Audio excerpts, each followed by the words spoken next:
সমস্ত পানির চাইতে শ্রেষ্ঠ পানি এবং উপকারী পানি হলো জমজম পানি। এই পানি মানুষের ক্ষুধা নিবারণ করে,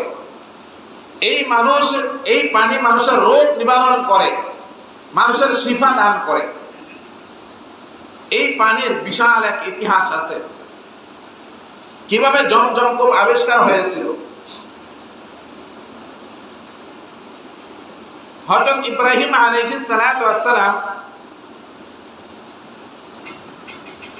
তার প্রথম স্ত্রীর নাম ছিল বিবি সারা।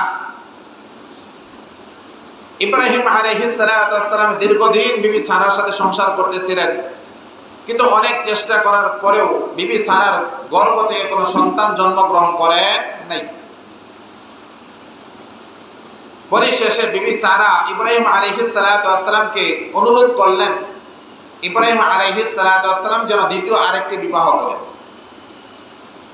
বিবি সারার পরামর্শে এবং তিনি দেখে বিবি হাজেরাকে বিবাহ করাইলেন, দ্বিতীয় বিবাহ।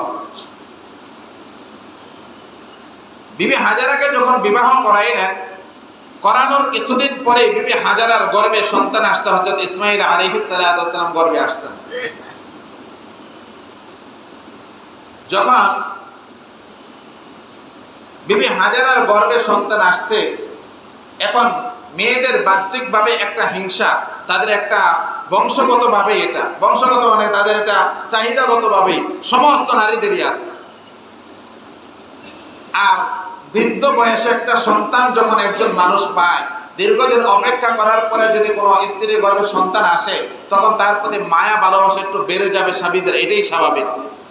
হয়তো বা ইব্রাহিম আলাইহিস সালাতু ওয়াস সালামেরও বিবি সারার চাইতেও বিবি হাজেরার গর্ভে যেহেতু সন্তান আসছে, এই জন্য একটু ভালোবাসা মহব্বত বেশি করতেছিলেন।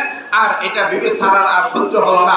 বিবি সারা এখন তিনি ইব্রাহিম আলাইহিস সালাতু ওয়াস সালামকে বললেন, হে আমার প্রাণপ্রিয় স্বামী, আমি তো আপনাকে বলছিলাম বিবি সারাকে বিবাহ করার জন্য, এখন আমি বলতেছি আপনি বিবি সারাকে এক নির্জন জায়গায় বনবাসে নিয়ে দিয়ে আসেন, তাকে আমার সাথে রাখবেন না।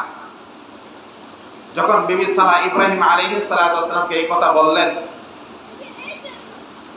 এবং দীর্ঘদিন পরে ইব্রাহিম আলাইহিস সালাতু ওয়াস সালাম সন্তানের বাবা হতে যাচ্ছেন, তার আনন্দ। আর ওইদিকে বিবি সারাকেও তার মনে কষ্ট দেওয়া যায় না, কারণ আল্লাহর নবী কাউকে কষ্ট দিতে পারেন না। এই জন্য বিবি সারাকে কিভাবে সান্ত্বনা দিবে, কিভাবে তাকে বুঝাইবে, এটার জন্য খুব পেরেশান।